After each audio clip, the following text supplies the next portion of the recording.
सभी दोस्तों को नमस्कार। मार्केट की बात करते हैं, शेयर बाज़ार की बात करेंगे। बजाज ऑटो लिमिटेड की बात करते हैं दोस्तों। ऑटो सेक्टर की कंपनी है, बजाज ग्रुप की कंपनी है और स्टॉक प्राइस 8000 के ऊपर है, 9000 के आसपास है। पिछले एक साल में ज़बरदस्त रिटर्न दिया है निवेशकों को, इन्वेस्टर्स को, और पिछले एक साल का जो रिटर्न है 103% का है। तो जिन्होंने पोर्टफोलियो में अपने रखा है, एक डेढ़ साल पहले ये 3000 से 4000 के बीच घूम रहा था। अब स्टॉक ऊपर की तरफ आ गया है, 8500 के आसपास है। इसके चौथी तिमाही Q4 ऑफ FY24 के नंबर्स की बात करते हैं। साथ में कंपनी ने डिविडेंड का अनाउंसमेंट किया है, तो ये दो अपडेट्स की बात करेंगे और कुछ इंपॉर्टेंट पॉइंट्स की बात करते हैं दोस्तों। देखिए, निवेश और इन्वेस्टमेंट करने पर, समय देने पर बाज़ार से कमाई होती है और कंपनियों के द्वारा जो डिविडेंड दिया जाता है उससे अलग कमाई होती है, इनकम होती है। तो ये समझना ज़रूरी है। अब 2-4 दिन के लिए आप ट्रेड करते हैं या इंट्राडे करते हैं या 10 दिन के लिए, 1 महीने के लिए लेते हैं, तो स्टॉक में उतार चढ़ाव लगा रहता है। और ये नहीं भूलना चाहिए कि बुल्स भी रहते हैं, बियर्स भी रहते हैं दोस्तों।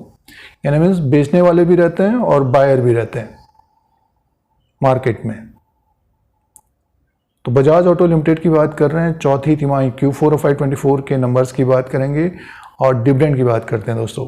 जैसे कि शेयर प्राइस ऊपर की तरफ है, बजाज ऑटो का पिछले एक साल के अनुसार जो रिटर्न है 103% का रिटर्न है। इसका जो लो है 52 वीक लो है 4180 का है, 9357 का इसका हाई बना है। बहुत सारी खबरें भी थी इसमें, और बजाज ग्रुप की कंपनी है, ऑटो सेक्टर में एक तरह से तेजी रही है, तो बजाज ऑटो का स्टॉक ऊपर की तरफ आया है। तो निवेश करने पर, इन्वेस्टमेंट करने पर बाजार से कमाई होती है। सबसे पहले डिविडेंड की बात कर लेते हैं दोस्तों। कंपनी ने चौथी तिमाही के नतीजों के साथ जो डिविडेंड का अनाउंसमेंट किया है, अप्रूव किया है, रिकमेंड किया है, 80 रुपीज़ का डिविडेंड का अनाउंसमेंट किया है। 800% फेस वैल्यू ऑफ 10 रुपीज़, 10 रुपये का फेस वैल्यू है इसका। और ये 80 रुपया उन निवेशकों को मिलेगा। इसका जो रिकॉर्ड डेट का अपडेट है 14 जून 2024 है दोस्तों। 14 जून 2024 रिकॉर्ड डेट है। एक्स डेट भी 14 जून 2024 होगी। इसी डेट के अनुसार शेयर होल्डर्स एलिजिबल होंगे। इस दिन तक डीमैट में हमारे शेयर्स होने चाहिए। एक भी शेयर होगा तो 80 रुपीज़ का डिविडेंड मिलेगा। तो जिनके पास बजाज ऑटो है तो रिकॉर्ड डेट ध्यान में रखिएगा 14 जून 2024, और डिविडेंड का जो पेमेंट होगा वो होगा 19 जुलाई 2024। 19 जुलाई 2024 डिविडेंड का पे आउट होगा। तो ये डिविडेंड का अपडेट आया है दोस्तों। 80 रुपीज़ का डिविडेंड का अनाउंसमेंट किया है कंपनी ने चौथी तिमाही के नतीजों के साथ। अब नंबर्स की बात करते हैं तो देखिए, 31/3/2024 के क्वार्टर में जो टोटल इनकम का अपडेट था 11,833 करोड़ का था। इससे पहले 12,459 करोड़ का था, और एक साल पहले 9,164 करोड़ का था। तो सालाना टोटल इनकम बढ़ा था, क्वार्टर एंड क्वार्टर के हिसाब से टोटल इनकम कम था। और कंपनी का जो प्रॉफिट था 1,936 करोड़ का था, 2,041 करोड़ का इससे पहले क्वार्टर में था, और 1,432 करोड़ का साल भर पहले था। तो सालाना ग्रोथ रही है बजाज ऑटो में।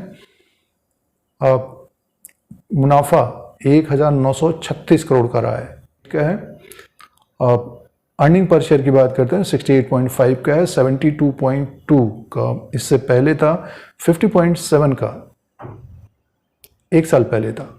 तो ये चौथी तिमाही Q4 ऑफ FY24 के नंबर्स हैं बजाज ऑटो के दोस्तों, जिसमें सालाना ग्रोथ है। क्वार्टर एंड क्वार्टर के हिसाब से देखते हैं तो टोटल इनकम भी कम है और मुनाफा भी कम है। बजाज ऑटो का जो मार्केट कैप है 2,49,325 करोड़ का है। फेस वैल्यू 10 रुपीज़ का है। बुक वैल्यू पर शेयर 1,031 का है। अर्निंग पर शेयर है 261 का। पिछले एक साल से अर्निंग पर शेयर बढ़ रहा है इसका, जैसे कि मुनाफा बढ़ रहा है तो अर्निंग पर शेयर बढ़ेगा। और पी है 33 का दोस्तों, और इसका जो बुक वैल्यू है 1,031 का है, और स्टॉक प्राइस जो है 8,700 के आसपास है। 8 से 9 गुना ऊपर की तरफ है शेयर प्राइस। तो आगे आने वाले क्वार्टर्स में इसके जो नतीजे आएंगे उसमें प्रॉफिट और रेवेन्यू बढ़ेगा, तो स्टॉक में तेज़ी देखने को मिलेगी। और स्टॉक जैसे कि देखिए अपने बुक वैल्यू से 8 से 9 गुना ऊपर की तरफ है, तो आगे 10,000 तक भी जाता हुआ दिखाई दे सकता है। और इसका जो फेस वैल्यू है 10 रुपीज़ का है, तो ऊपर की तरफ स्टॉक जाता है तो आगे आने वाले समय में बोनस और स्प्लिट भी हो सकता है। तो जिन्होंने लोअर लेवल पे लिया है, 1-1.5 साल पहले जिन्होंने लिया है 3000 के आसपास या उससे नीचे लिया है, तो स्टॉक में तेजी है। जो अब खरीदारी करेंगे, डिविडेंड के लिए प्ले कर रहे हैं, तो स्टॉक ऊपर की तरफ जाता है तो प्रॉफिट भी बुक करना चाहिए, और नीचे की तरफ आता है तो बजाज ऑटो को देखना चाहिए। अभी फिलहाल 1-1.5 साल के अनुसार इसमें एक तेजी भी बनी है, तो फंडामेंटल्स के अनुसार देखते हैं तो आगे इसके रेवेन्यू और प्रॉफिट बढ़ेगा तो स्टॉक अपने आप ऊपर की तरफ जाता हुआ दिखाई दे सकता है। तो हमारे अनुसार होल्ड करना चाहिए जिन्होंने लोअर लेवल पे बजाज ऑटो को लिया है। दोस्तों, ये बजाज ऑटो का लेटेस्ट अपडेट है। इस तरह के अपडेट के लिए, शेयर बाजार की जानकारी के लिए हमारे चैनल को सब्सक्राइब करें, लाइक करें, शेयर करें, कमेंट करें। धन्यवाद।